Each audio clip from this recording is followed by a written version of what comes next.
Hello, nerds. This is Jesse from Rock Sugar, and you're listening to the Geekcast Radio Network. Keep it right here. Hey, it's Mistress Carrie, and you are listening to Studio 2009.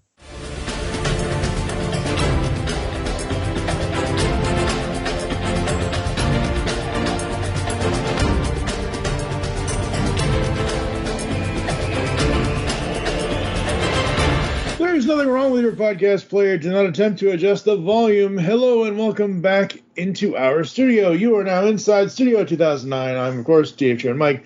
Joining me once again, as always, for Star Wars stuff is Mr. David Draper. Hello, sir. Day one a wanga. Should have been day one a wingoa. That's the response to like. There you go. Today we head once again to a galaxy far, far away. That's right, we continue the 12 months of Star Wars Spotlight as we make our way through the Skywalker saga. Today we will be discussing the final film, Star Wars Episode 6, Return of the Jedi. A long time ago, in a galaxy far, far away. The next chapter in the Star Wars saga, Return of the Jedi. The battle between good and evil rages on. Join the further adventures of Luke Skywalker, Han Solo, Princess Leia, Lando Calrissian, Chewbacca, C-3PO and R2-D2, and Darth Vader.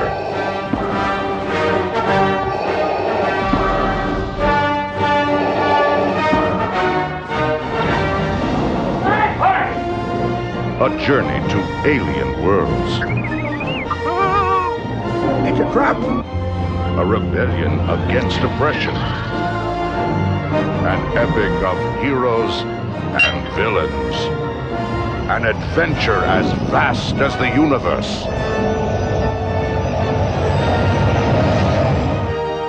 Return of the Jedi. Coming to a selected theater in your galaxy. Yes. Well, were you doing a thing, or like, because technically there were 8 more. Yeah, films. I know. Not 8 more. There were 1, 2, 3, 4. There were 5 more films. Yeah, no, I know. But yes, I was basically saying, hey, look, the buck stops here. I can't remember if I said this on the Empire episode or not, but there was a time, there was a 16-year period where Return of the Jedi was the bad one. Yeah, well, it's the good one in this case. Yeah, I mean, it's interesting. Like, as much as I love Empire, like, Jedi is the fun one. You know what I mean? Yep. It's the real high energy, and it also has like a lot of emotional depth too. It's I think it's underrated, or it was underrated. I think now it's a classic by almost by default. One of the original ones, therefore it's a classic, and it's like, no, it's actually a pretty solid film on its own. Well, not on its own, because it builds off the other films, but it builds off the other films. But so when I watched it today, I was like, wow, this film really stands up as. It could be, even though it's part of a larger story, obviously, it has some questions in it that you need answering, but it really could be a single film. And the only thing, I mean, it could be. I'm not saying it should, but I'm saying you could view it as that. The questions would be like, Luke and the Force and the this and the that and the old training and the this training, but they kind of answer that because he goes back. Other questions could be Vader and blah blah blah and sister and blah blah blah. And you had said to me, I think it was when we were either doing the original film that Anakin is the other. Yeah. And I'm like, not according to them, he's not. At least not in this movie. Jesus God. All right, hang on. No problem. Ooh. Technical difficulties. Let's move on, shall we? Yeah, no, like, first of all, I said it, but I'm not the one who made that up. George Lucas made that up. Yeah. And I'm not entirely sure why. No, not why, because I get it, because Anakin is the one who destroys the Emperor at the end, saves Luke. Yep. Like Leia didn't do that. Leia's down on Endor. Mm-hmm. So the other hope for saving the galaxy turns out it was Darth Vader, from a certain point of view. Yeah.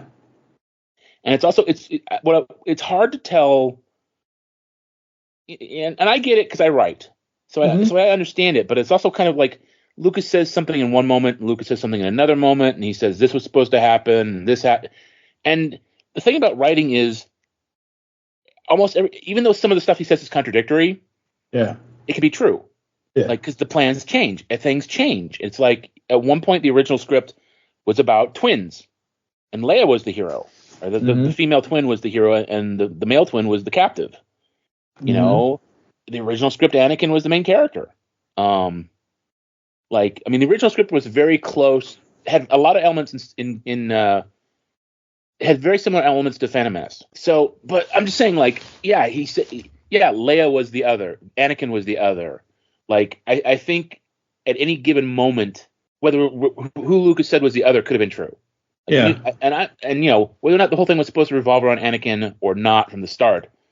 Because the whole reason Darth Vader became a thing is because Ralph McQuarrie said, well, he's going from one ship to another. He probably needs some kind of spacesuit. Mm-hmm.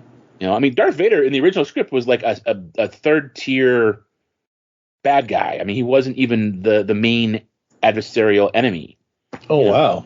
Oh no, he was like a minion of us. Like he was kind of like he was in Star Wars, but where Tarkin was a little more important and he was a little less important. Right. It's just, And then the first Death Star got blown up and he got more important. Yeah. Then they built another one. Yeah. Then they built another one. Took them a movie and a half to build another one. No, I know. In galaxy terms, it's been like 4 or 5 years.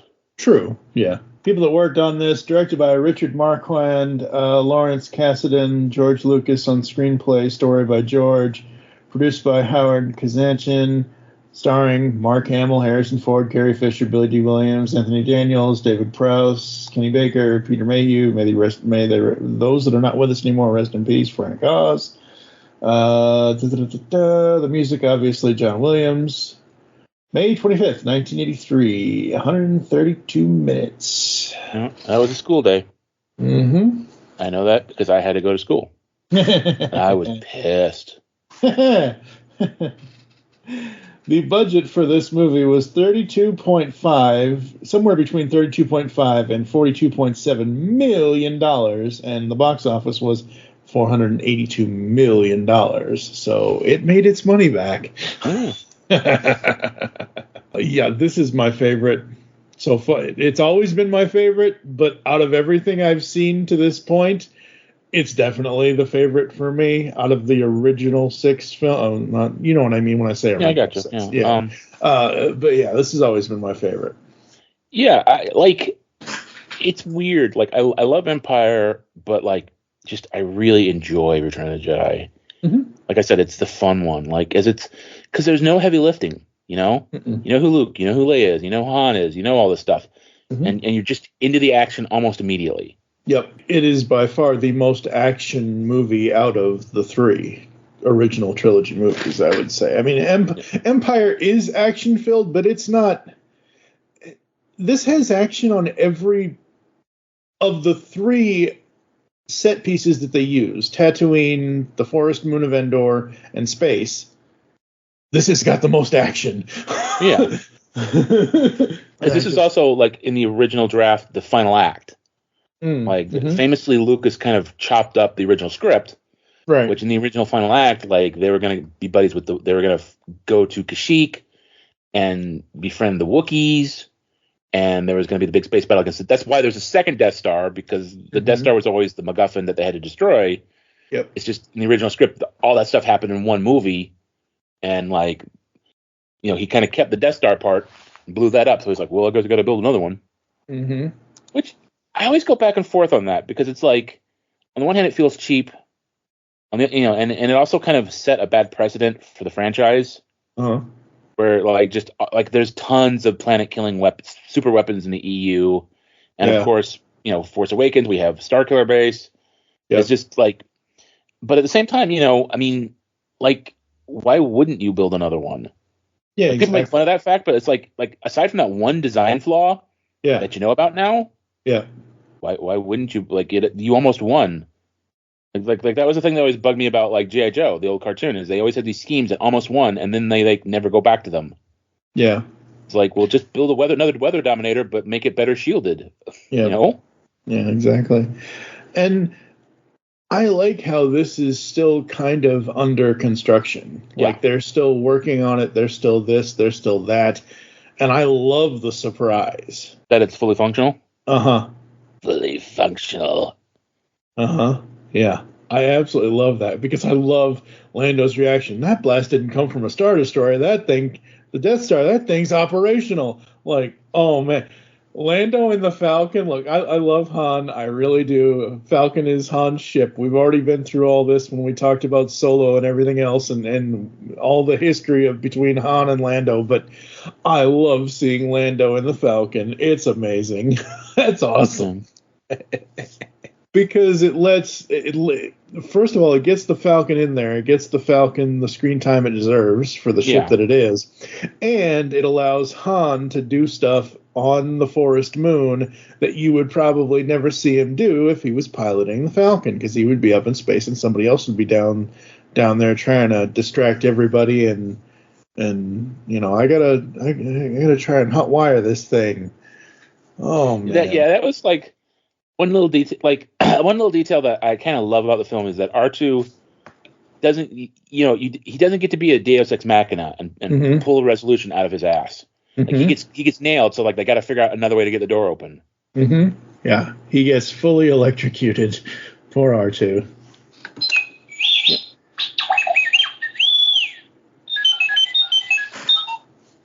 And it's also like 3PO actually pays off in the entire film. Entire trilogy. Yep. He does something important and he's useful and there's a reason he's around. Yep. Like it's I love how human the scene is between Leia and Wicket. That's awesome to me. I've always heard it described, and I kind of like the reason I like Wicket is he's like a dog. He's like a skittish little dog. He freaks out about the hat, but like you give him some food and he becomes your best friend. He disses people's mamas if he doesn't like them. Yep. Yo, mama. Yep. Yeah, I love it's one of the biggest points of criticism of that film, particularly in the 80s, are the Ewoks. Yeah. And the first time I saw it, like when I was still about 13, 14, I loved the Ewoks. And then when I became a teenager, I was like, whatever. But then I came back around, mostly because they're brutal murderers who eat people, but they're adorable. So I love that about them. Yeah, and of course, as I think I mentioned before on air, they're the Viet Cong. They're the Vietnamese. Yep. Yeah, they unfortunately are, but that's just the way it is. This movie just moves. This does not feel like the running time it has. There are moments when it slows a little that, if you say have a bad back and are sitting too long, you might notice it a little more. Right. Yeah. I will say it was different watching it on my TV than when I saw the special editions in the theaters. Okay. I will say when I saw it in the theaters, man, the scene in the Ewok village between Luke and Leia. Yep. Carrie Fisher looked bad. And she did not look as bad on my TV. So okay, yeah. We all know that Carrie Fisher, unfortunately, rest in peace, but had severe drug issues at the time. Yeah, at the time, and and at the time and throughout her life at the time, yeah, exactly. And yeah, like looking at her at this, like I mentioned, the scene with Wicket when she takes the hat off, as she says, it's a helmet, whatever. Doesn't matter. I understand she had to describe it to him as a hat, which is fine. She looks damn good, but yeah. She had to describe it to a creature that doesn't speak English as a hat. Yeah, exactly. She looks damn good. Obviously, she looks good in, the slave outfit and all that and everything else. But, man, those scenes with her hair down. Look, I am a sucker for long hair. I've always been a sucker for long hair on women. That will never change. But it's just one of those things where she looked a little rough. So, I don't know. But the whole thing of... I mean, I've known because I just haven't seen Jedi in a while, but I remember this out of all of them, I remember this movie the most. Like this when Vader and Luke are fighting. Oh, and sister too. You didn't think I'm like, oh, of course you know about that. Mm-hmm. No, he didn't say he knew about it. He's like, sister. Yeah, well, yeah. You have a twin sister. I mean, he finds out about it. Yeah, at that moment. Yeah. Yeah, and I just absolutely love, and I love how they handle that later with her and Han, and oh my God, this movie is just so fun. It's absolute fun. Like you said, there's some heavy stuff here, but there's not too much. I think the heaviest stuff is Yoda dying. Well, I mean, Yoda and Darth Vader dying. I mean, yeah. Like the whole thing is he's redeemed and he dies, with take this mask off. I want to look at you with my own eyes. I don't want to be a monster anymore. Yep. And the bit about this great subtle bit, like where Obi-Wan had said he's more machine now than man, twisted and evil. Mm-hmm. And in the end fight, Luke cuts his hand off, and when the Emperor is gloating, he looks and he sees like the severed hand and the wires and the circuits, and he looks down at his own hand, which now is in a black glove. Yep. Like that's good story. That's good filmmaking. That's good storytelling. Good filmmaking, good storytelling, good juxtaposition to just show you that like father like son, and he's going down the same path. Yeah, I mean, like a movie nowadays would have Luke say, "Oh my gosh, I am becoming just like my father. No, I will stop." I mean, no. You don't need that. You don't need that. You just need the subtle. Again, I've said this on other podcasts and the live YouTube show, Kai Dragon Media, that I do every Wednesday. Subtlety in this world has gone out the window. It's been out the window for a few years, but like just the subtlety of anything. It's like people have just lost their minds. And the subtlety of, he cut my hand off. I had to replace it with rope because it's George Lucas. Everybody's hand gets cut off by a lightsaber. That's how you know Rey is never going to be a real Skywalker because she has all her limbs. Oh boy, folks, it's going to be interesting when we get to the sequel trilogy. Will it? Because I mean, like I feel like. Those movies have been criticized left and right, so it's like I'm not even sure what I'm gonna have to say anymore. Oh, it's just like the original one. Well, hot take. So again, I remember originally 7 years ago when we did The Force Awakens Inside Rogue One. I don't remember what I said on that podcast whatsoever. The only thing I knew at the time was I was completely wrong about Rogue One back then, and I apologized for it in the episode that we did whenever we did it a couple months ago, whatever. All that. Force Awakens, Last Jedi, and Rise of Skywalker, other than the fact that Force Awakens is supposed to be a modern version or a newer version of the original Star Wars movie with Rey as the character instead of Luke, that's the only thing I remember about Force Awakens. Last Jedi, I barely remember it, and I remember nothing from Rise of Skywalker. I remember watching all of these movies. I actually have a picture. I think it was the Solo movie, probably, but I have a picture of not myself, but my monitor, my screen at the time, a couple years ago, when I finally watched Last Jedi, and it's the one where it's the scene where there are, it's all the AT-ATs in like the sunset or sunrise or whatever.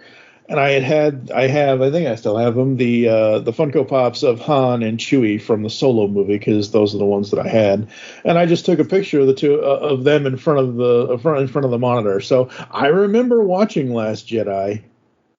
I have Old Man Luke as a Funko Pop, so I just don't remember anything from those. So that's what I mean about it being interesting, because it's going to be like a whole new watch for me because I remember nothing about those movies. Return of the Jedi, folks. I think one of the most sympathetic characters in this is the Rancor's master. Yeah, Malakili. There are two things that I wanted to mention from the novelization. Sure. Which I really loved. And one of them is the whole Rancor sequence. There's this great interior monologue with Luke where he's talking about how like the Rancor has been, abused and it's an animal and it's in pain.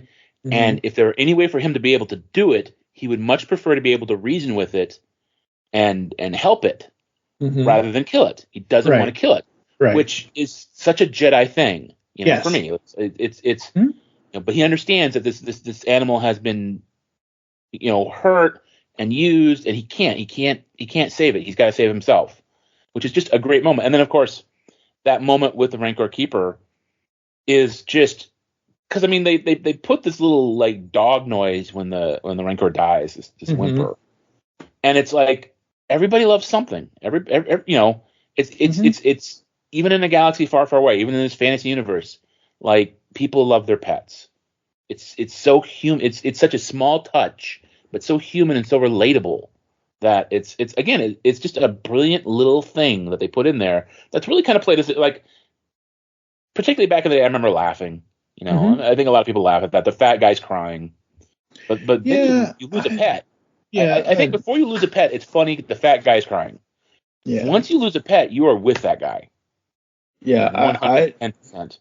Yeah, I didn't cry then, and I didn't cry now. I didn't cry now, but I sympathize. No. But right. But I'm saying like I didn't cry then because I'm sorry. I'm saying the wrong thing here. I didn't laugh at the guy because he was crying then, and I didn't do it now either because, like you said, that's his pet and whatever else. And yes, the Rancor is a big hulking monster who eats, what does he eat, like 2 or 3? He eats Ula and he eats one of the Gamorreans. Yeah. In the course of the film. Yes, that's what I'm saying. Yeah. And that's the cool thing to me about the practical effects in these movies and most movies before 1999, because, man, that thing is scary when it's like when he eats her. I'm like, oh my god. Well, that's that was one of the new editions, special editions. Yep. Was the whole bit about her in the pit. Yep. Like kind of going back to what I was saying about subtle storytelling. Like in the original movie, she falls down and you hear the roar and you hear her scream, and it's like, oh, something in the pit killed her. Right. And you don't see it. Like, no, how will they know that she's in the same pit unless we actually see her? And they actually got the same actress, Brock. So yeah, that's amazing.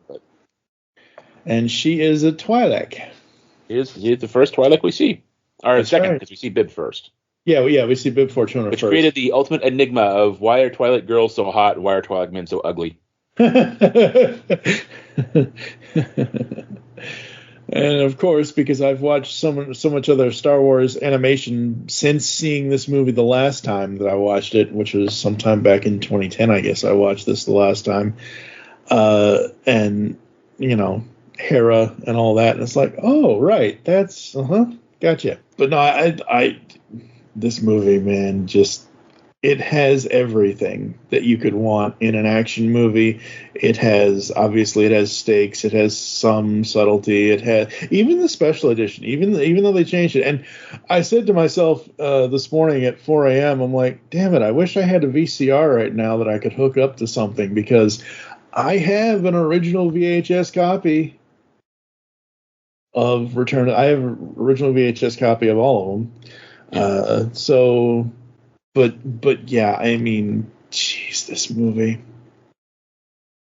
I just love it so much. And the fact that it's all about the Falcon in the final battle. Like it's not about the X-Wings, it's not about anything else. I mean, they're there, but the Falcon is the star. Oh yeah. So there's that. And then the special edition version obviously has the big victory celebration across the galaxy. Across the galaxy. And I did not notice this But apparently an unidentified Gungan says Wisa free. Yeah, well, unidentified. It's supposed to be Jar Jar, right? I don't know that it's supposed to be. It does sound exactly like Jar Jar. Okay. I don't know. I honestly don't know if it's Ahmed Best's voice or not, but it does. It sounds exactly like Jar Jar, or very very close, close to the imperfect human ear can detect. Yeah. Yeah. There's Jar Jar goes Weezer free. There's a stormtrooper being crowd surfed. Yep. Yeah. It's the first time we saw on film Coruscant. Yeah, absolutely. I actually, weirdly enough, I like the extended ending. I like that ending of because it kind of makes it clear that the entire everybody knows that the Empire's fallen. It was a very definitive ending for the Star Wars saga. Yep. So of course they wrote 200 million books and had 3 very mediocre sequels. But yeah, I mean, how did it end originally? Basically, it was like they just celebrated on Endor.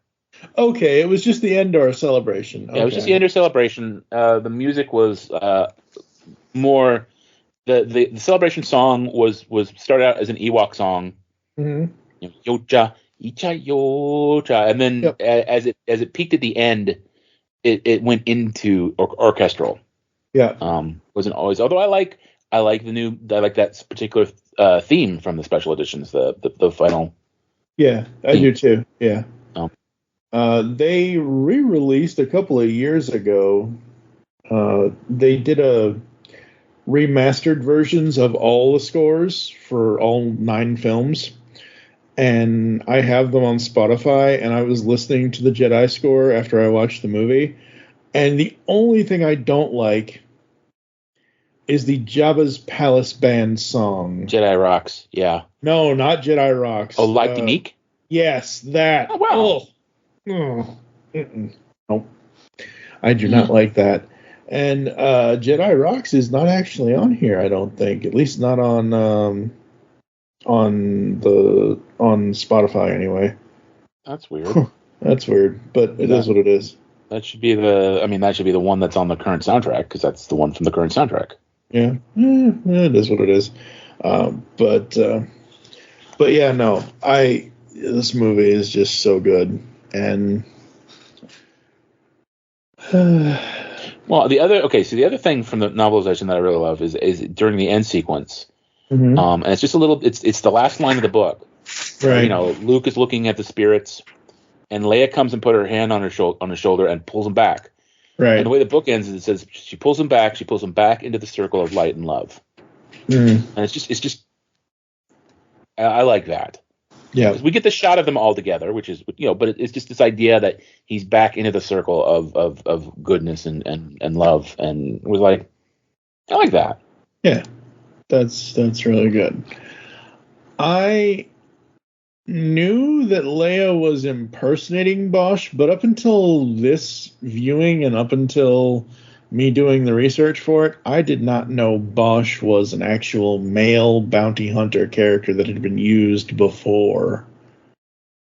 What do you mean used before?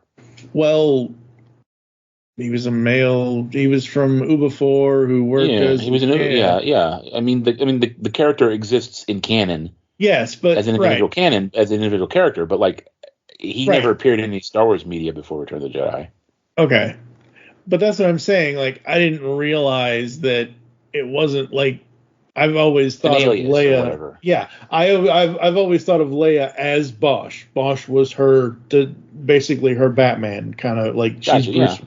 That's what I didn't realize. It was an actual separate character that had existed before. That's my only thing. But yeah, and I love the ending to this. That Anakin gets redeemed, and he's the one that saves his son, and that's what redeems him, and all that. And I think I've seen the original end with the 3 of them more than I've seen the special edition one. I don't really like seeing Hayden in it. Yeah, I don't either. I mean, I get it why they changed it because they want it to be uniform, whatever else. But the whole point is they're all supposed to be old. Yeah. Like if you're gonna add Hayden, why not put in I can't remember the actor's name. Ewan McGregor. Ewan, yeah, why not put in Ewan? Like if you're gonna do that, you should either be consistent. Yeah. Yeah. Yeah. So that's, and that's just a nitpick on my part overall. No, I don't. I agree with you. I've never liked that either. Yeah. Or hell, even have, I assume when he takes the mask off, that is David Prowse, right? No. It isn't? Who is it? No. He's an actor named Sebastian Shaw. Oh, so even just put him in there. Wasn't he in there? He was, yeah. Like in the original. He was the original. Okay, that's what it is. Like there was an action figure of him from Power of the Force. I think they did the modern version too before he got before the special editions changed everything. But there's a whole action. There's a story about Ian McDiarmid ran into Sebastian on the set, and he's like, Sebastian, oh boy, don't tell me they've roped you into this too. That's funny. But yeah, no. Return of the Jedi, folks. Absolutely love it. So many different, all of these movies have had so many different posters and things done for them or whatever else. It's so fun. Absolutely love it. I think it was for the re-release, but I've got the one where it's literally just like Luke's hands and the lightsaber on kind of a blue starfield. Yep. I've had that one since I was in high school. Yeah, the Wikipedia says that was the original one. Well, it wasn't. I also have the original one, securely locked away, which is a Darth Vader's head, and they're fighting in the bottom. Yep. And the thing says "Revenge of the Jedi." Mm-hmm. I have that one. That's the original one.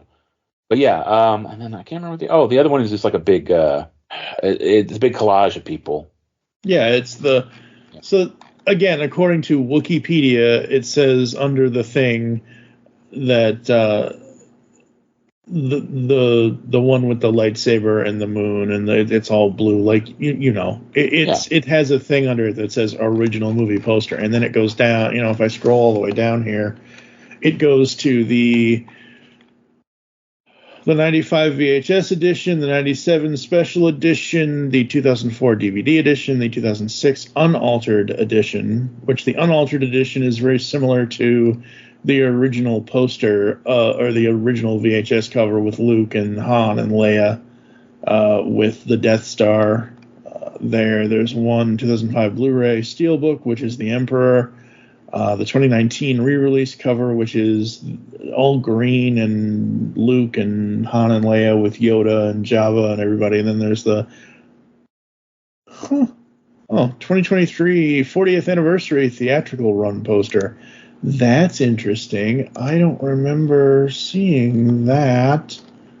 I'll have to look at that. But yeah, the one I remember is the one where it's Vader behind them with the Death Star above him, and it's Luke with the blue lightsaber, Han, Leia, Wicket, Lando, and everybody else. The one that everybody remembers. So, but yeah, I actually love that blue poster. That looks really cool. Yeah. Looks very cool. I mean, all these posters were just iconic.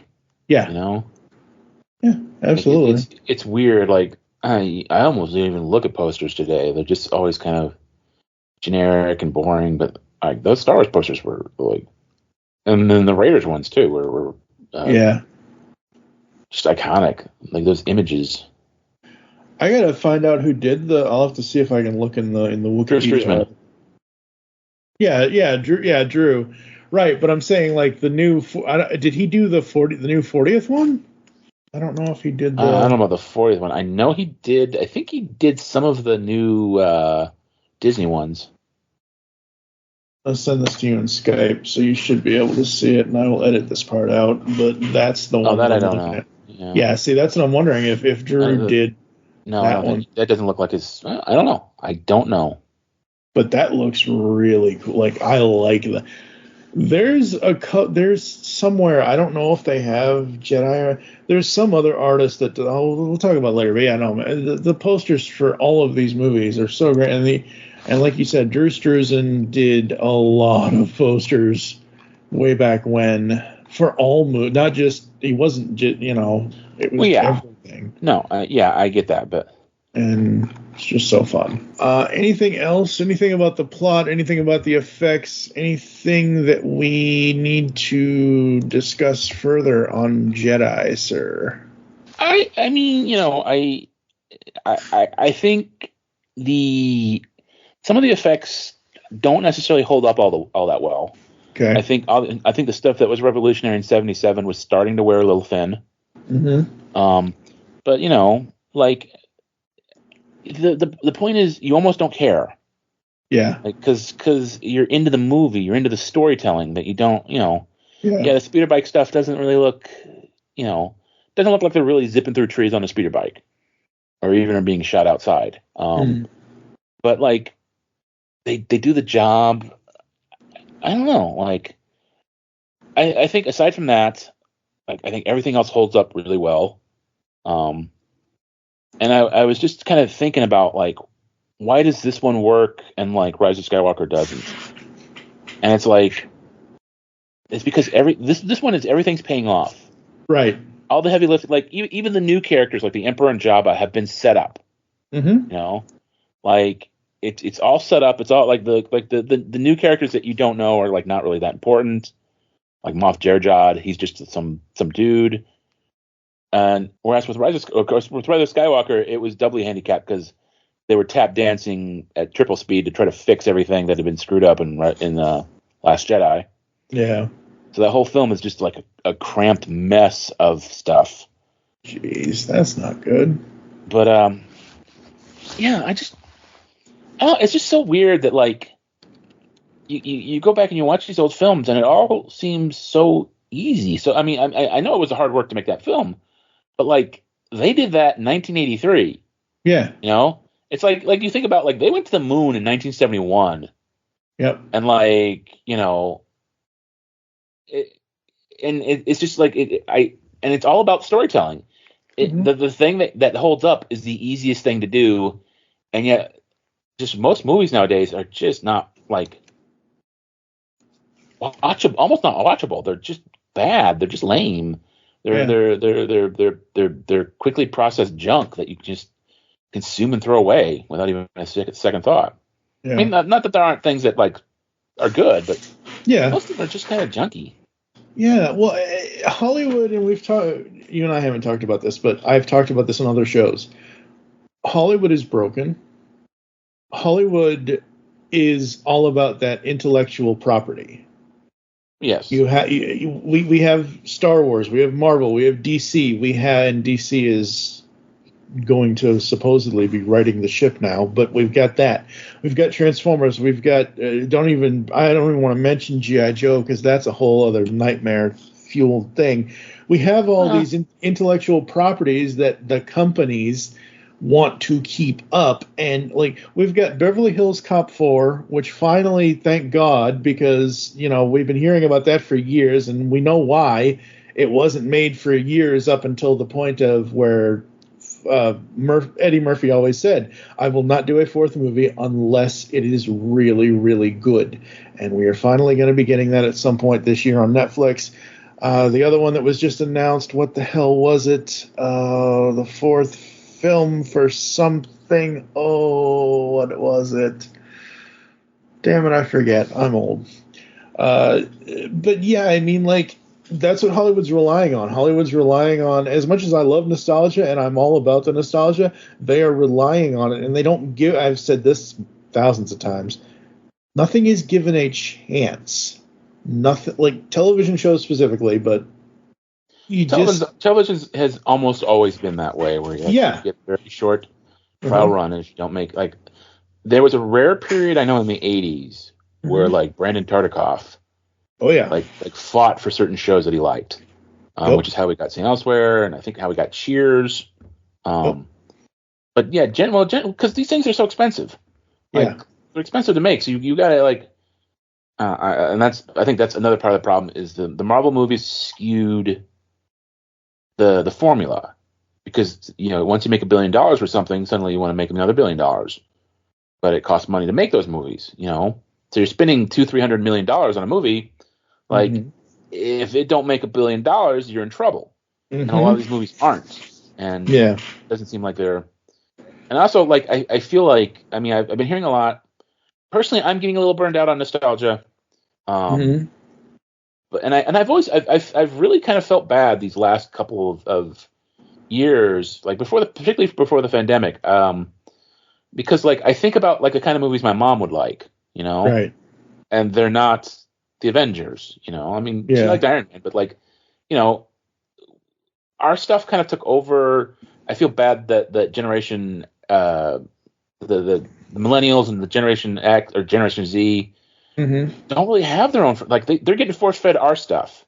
Yeah. Same way that we were with us, it was music.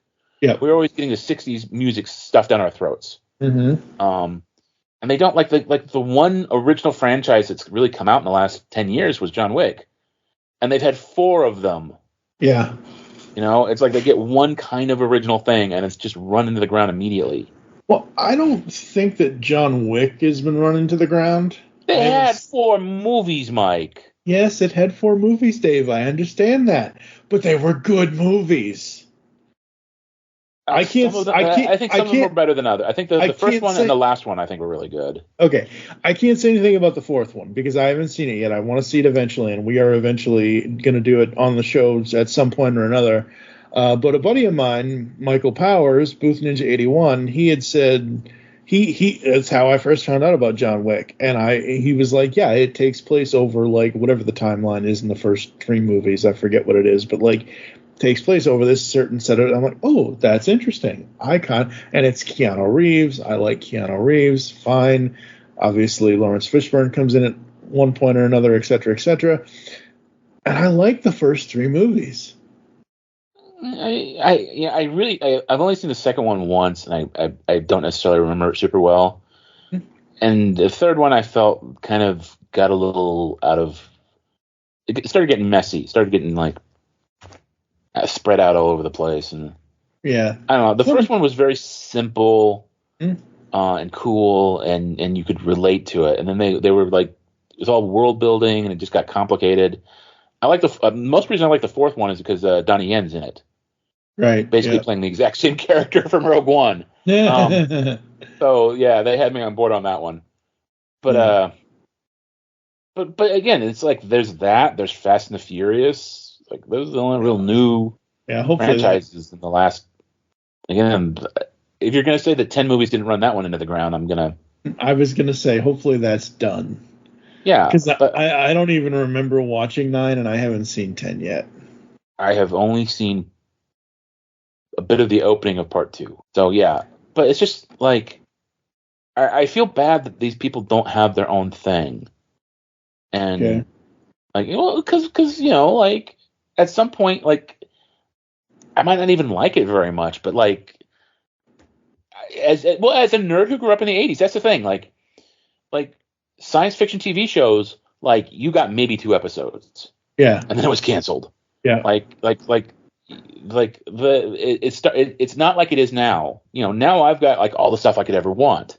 So it's like I don't know what the kids these days want, but I kind of wish we could all live in a world where I get my good Star Wars movies and my good science fiction things and my kind of exciting fantasy films, and whatever the millennials and the Zoomers want, they could get a film or 2 like that, and everybody could get a film or 2 a year of what they want. But Hollywood basically is like, people know the name Star Wars. Yep. But the kids these days don't really like Star Wars. So what we're going to do is we're going to call it Star Wars, but we're going to make it for the kids these days who don't want Star Wars. They won't want to watch it because it's Star Wars, and the Star Wars people won't want to watch it because it's not like what George Lucas made. But this is genius. This will not lose us billions of dollars every year. We will do Star Trek, but we won't do a thing about like exploring new worlds and understanding new cultures and kind of learning about our own foibles. It'll be this weird relationship drama thing, and just We'll call it Indiana Jones, but it'll be about this old man who's not very action oriented, and about this snippy young 30-year-old who basically makes him feel like garbage through the entire film. It's genius. It'll appeal to no one. It'll cost $400 million. Yes. I am trying to find out why, and you'll probably be able to tell me this because I don't know, but I'm like, as you're talking, I'm scouring the internet here. Why in the hell did JJ not direct Last Jedi? He was only supposed to do one. Okay. It was Abrams, it was Johnson, Rian Johnson, and it was Colin Trevorrow from the Jurassic World movies. Okay. He was supposed to do the third one. And Abrams and Trevorrow were kind of working together and coordinating, and Rian Johnson was off by himself. Yep. And going, wee! And, like, we'll get to that movie when we get to that movie. Yeah, no. I know. I'm trying to say that to myself. Yeah. To not go, because so you don't go an aspect of Last Jedi that I love. Right. But gotcha. Problem is, when I saw that film for the first time, I was laboring under the belief that everybody had talked to everybody else. And there was a plan. There's no plan. There was no plan, and that's why Rise of Skywalker is a mess, because it's Abrams trying to fix everything that Rian Johnson broke. Once again, folks, this is why I say when we get to that sequel, it's going to be an interesting set of podcasts because holy crap. Like, I don't know. I have, like, J.J. Abrams is a great casting director. He's not a good storyteller. And I think that's the problem. Like all his films are really well cast. Mm-hmm. But, like, I mean, that first film is just Star Wars all over again. Yep. And that's one of the things I loved about Last Jedi. Like, the thing I love about Last Jedi is Rian Johnson took all the toys, put them on the driveway, and backed his car over them. Mm-hmm. And I was like, haha, now what are you going to do in the next film? Because you don't have your X-Wings and TIE Fighters and Admiral Akbars to fall back on. You're going to have to do something new. Yep. And basically he was like, somehow Palpatine returned. I'm like, oh, yeah. That should have been, I mean, I don't have a problem with Palpatine coming back. Yeah. But it should have been from the first film on. It shouldn't have been introducing this new guy. Mm-hmm. And then, like, oh, no, he was really nothing. Don't worry about him. He was just I've got a tank full of those guys. Yeah. Like, it's just like there was no coordination. Yeah. And that was, for something you spent $4 billion on, you think you would, like, have a freaking plan. Mm-hmm. I mean, what's funny, just one more thing. What's funny, which I could probably say this during the Force Awakens thing, but it's okay. I guess one of the original drafts, one of the original concepts for Force Awakens, sounds very much like the plot of The Acolyte. Oh. So I'm wondering if they kind of recycled that a little. So, yeah, we haven't talked about that yet. The trailer. We're going to talk about that right after this, because holy crap. Return of the Jedi, folks, for me, it's 5 out of 5. I can overlook the various things that are quote unquote wrong with it because I just had so much fun with it. What about you? Well, I'm curious what you think is wrong with it. Not much, but yeah, I criticize special effects, but they're from 1983. For God's sake. Yeah, exactly. Yeah. My only issue is in retrospect with Return of the Jedi, which is that Lucas doesn't pay attention to things. Mm-hmm. So that there's that scene about like Padme. Basically, they're talking about Padme. Mm-hmm. They say your mother. Yeah. And Leia has very distinct memories of her mother, and Luke doesn't. Right. It literally the only one that Padme like actually touches after giving birth is Luke. And he should have the memory. It should be Leia that doesn't have the memories. Yeah, I always wanted like someone to go, oh wait, I'm sorry, we got these mixed up. You know, one of those little alien dudes that deliver the babies is like, oh wait, the boys are the ones with the things that hang out, aren't they? This one's the boy. Sorry. Mm-hmm. Yep. Yeah, I first of all, I thought you were going to give this whole. You usually do the whole explanation of the star system, but I'm comfortable giving it a 5. Yeah, absolutely. Well, I would hope by now people know that they can go to geekcastradio.com and the show the link is in the show notes. Never stopped you before. Yes. Okay. I I hear the old man shaking the stick at the sky here. Look, I think most people in 2024, if it's a 5-star rating, they know 5 is good. Yep. And 1 or 0 is not so good. Yep. That's why I said 5 out of 5. The little tagline I gave this to start up my notes: Falcons, forests, deserts, droids, and the Empire. Oh my. We'll be back right after this ad break, folks. Hello, geeks and geekettes! Looking for a podcast that covers a vast array of topics? Then check out Altered Geek Unleashed, where we discuss our thoughts on this week's geeky news, tech, gaming, television shows, movies, cartoons, comics, and more. So, get altered, get geeky with the Altered Geeks. Every Friday on the Geekcast Radio Network. Cheerscast, the podcast where everybody knows your name. Slide up to the bar alongside Ryan Daly and a rotating cast of guest hosts as they celebrate the long-running, award-winning television series, one hilarious episode at a time. New episodes of Cheerscast drop every Thursday, part of the Fire and Water Podcast Network. Hi everyone, I'm here to tell you about the DC Comics News Podcast. Here every week to talk everything DC. Movies, TV, comics, and everything in between. But don't just take my word for it. Here are a couple of our sponsors. Listen to the DC Comics News Podcast. It's audio justice. No. It's audio chaos. These wackos are crazier than I am. Well, maybe you're both right. Regardless, you can catch us on every kind of podcast platform. Apple Podcasts, Google Play, Spotify, Stitcher, and everywhere you find great podcasts. So, can I go now? Let him go. He did everything you asked.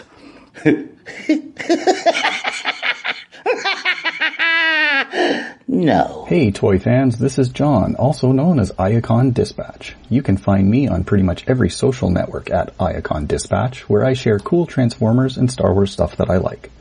Thanks so much to the great people at Geekcast Radio Network for putting this awesome project together, and for once again letting me contribute to it. Definitely had a lot of fun with it. Take it easy, everyone, and I'll see you around online. Do you like the Transformers? Yes. Do you like the Teenage Mutant Ninja Turtles? Do you like IDW Comics? And comic book podcasts? Then come check out Ninjas and Bots. Each week we look at an issue of Transformers or Teenage Mutant Ninja Turtles from their IDW Comics incarnation. We drop episodes every Saturday morning. Just like the cartoons we loved as a kid. The show can be found on your favorite podcatcher and at johnreadscomics.com. See you then. Why are you doing this? Go away. Go to sleep. I'm aware that we're recording. Jesus. What? Apparently we're recording today. Did you know that? Yes. My phone wants us to know that every 5 minutes. I turned off the alarm and it said, hey, you got this thing today. Mm-hmm. Sorry about that. I apologize.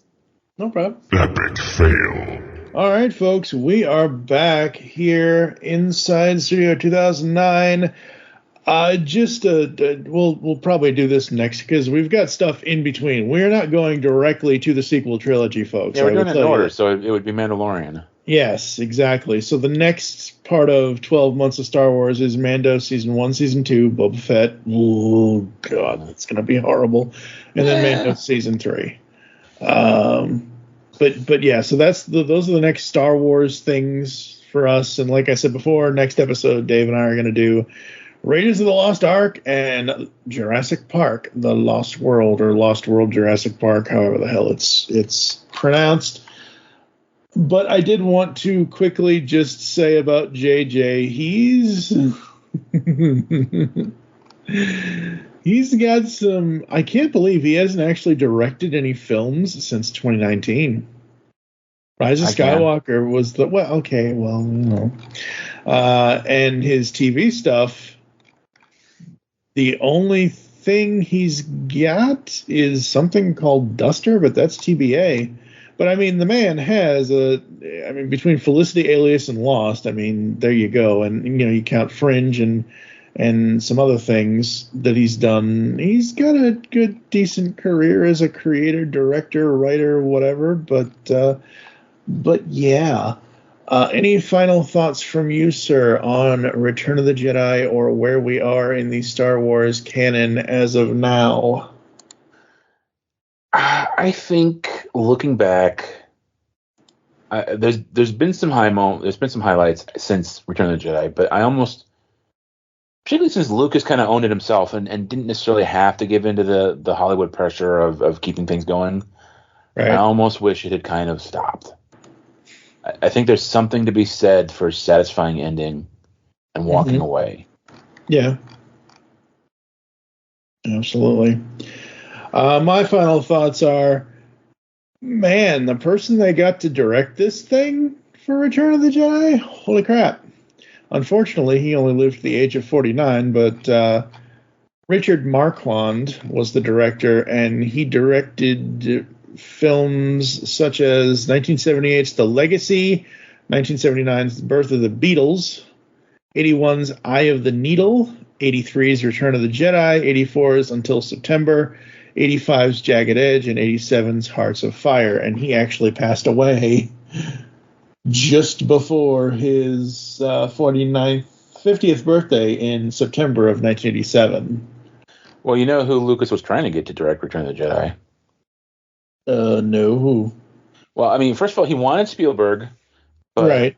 But because the Star Wars films do that thing with no credits in the front, that Spielberg didn't. Yeah, Spielberg didn't want to get in touch with the Directors Guild, and then he reached out to David Lynch. Oh my God, this movie would be so weird if it was Lynch. Yeah, but I guess. There was something about like Lynch was working on a project in one part of England, and Lucas wanted to come up to another part of England, and Lynch was just like, "No, I'm not gonna." There was an interview with him where he talked about like blowing that off, and Marquand was basically chosen. Like technically, he directed the film. Lucas was much more involved with Return of the Jedi than he was Empire, because he was not happy with the way Kirshner directed Empire. Right. So yeah. Huh, interesting. Marquand is usually kind of viewed as kind of a puppet, just sort of doing what Lucas wanted. Right.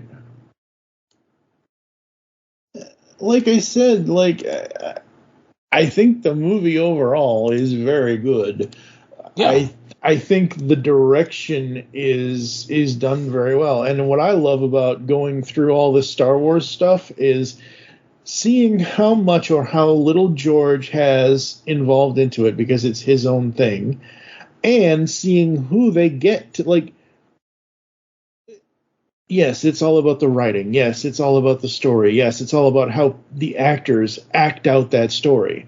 But if you don't have somebody that's really good at the helm as the director, then the ship won't sail. And I love seeing all the various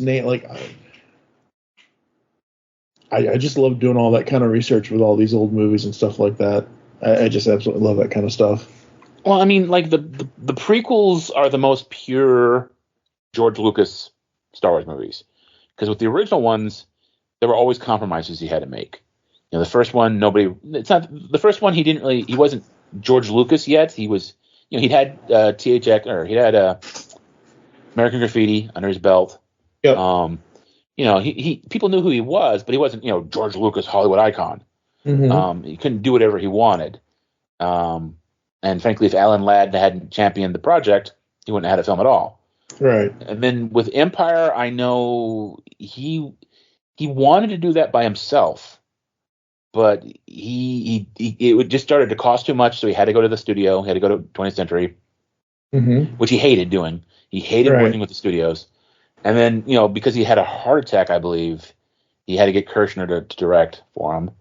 And then his world behind the scenes was falling apart, which we don't need to get into. But and then by Jedi, again, it was more than he could personally bankroll. So he had to go to the studio again, and someone else had to direct, but he kind of was like always over his shoulder. So with the prequels, those are pure Lucas financed himself, and he directed all of them, and he wrote all of them. They were 110% George Lucas. Right. Which is why I'm always kind of like, I'm always interested in the other guy. Mm-hmm. Like when you have these iconic figures like Lucas or like Roddenberry, there's always the other guy. Even Lynch, there's always the other. Like with Star Trek, almost everything you associate with classic Star Trek is from a guy called Gene Kuhn. He created the idea of the Klingons.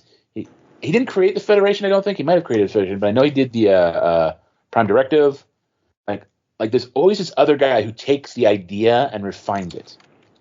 Like Kasdan, what kind of was with Star Wars, It's, and then once Lucas got like complete control of everything and could do whatever he wants, then you get the prequels.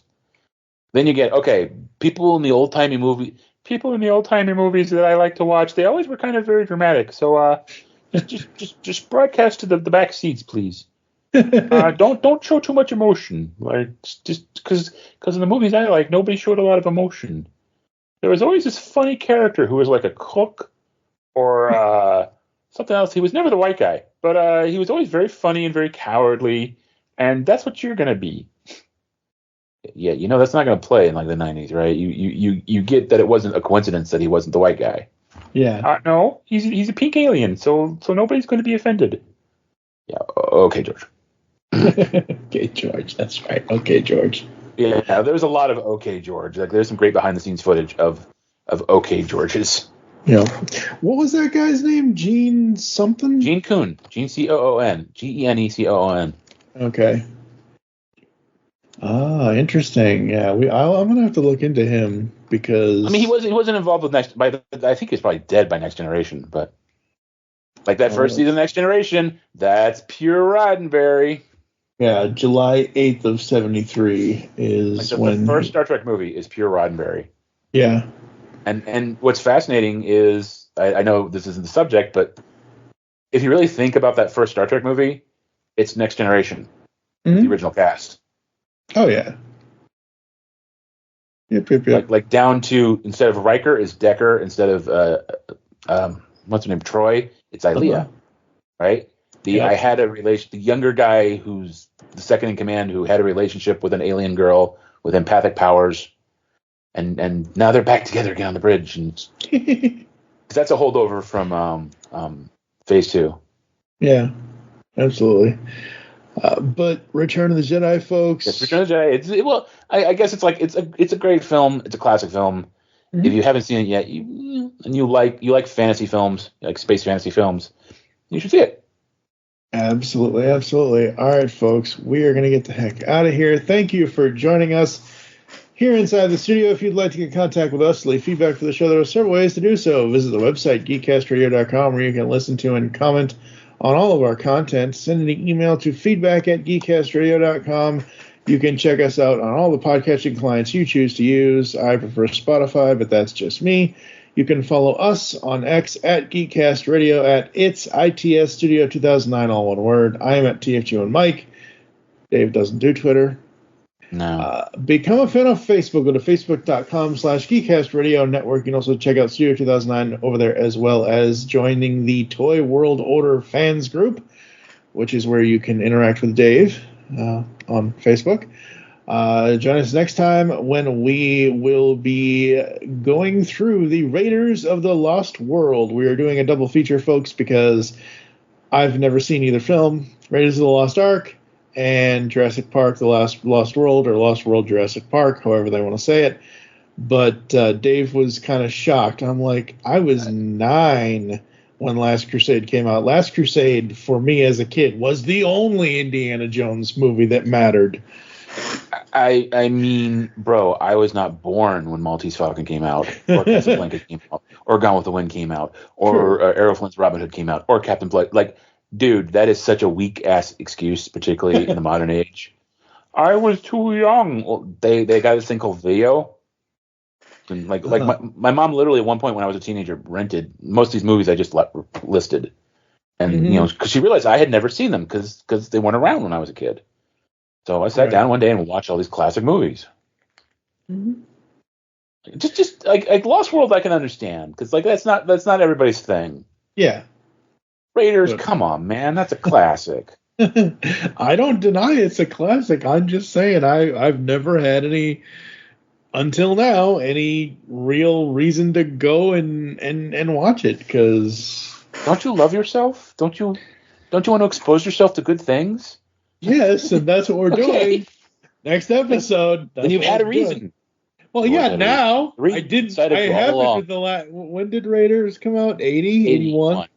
81? Yeah, for the last 43 years, I have not had, until now, I have not had a good reason to watch that movie. Besides, The Big Bang Theory spoiled it. Okay, well, that's another reason I hate The Big Bang Theory. Stop it. So many. For now, I'm TFG1Mike with... I'm David Draper. You'll hear us back in the studio soon.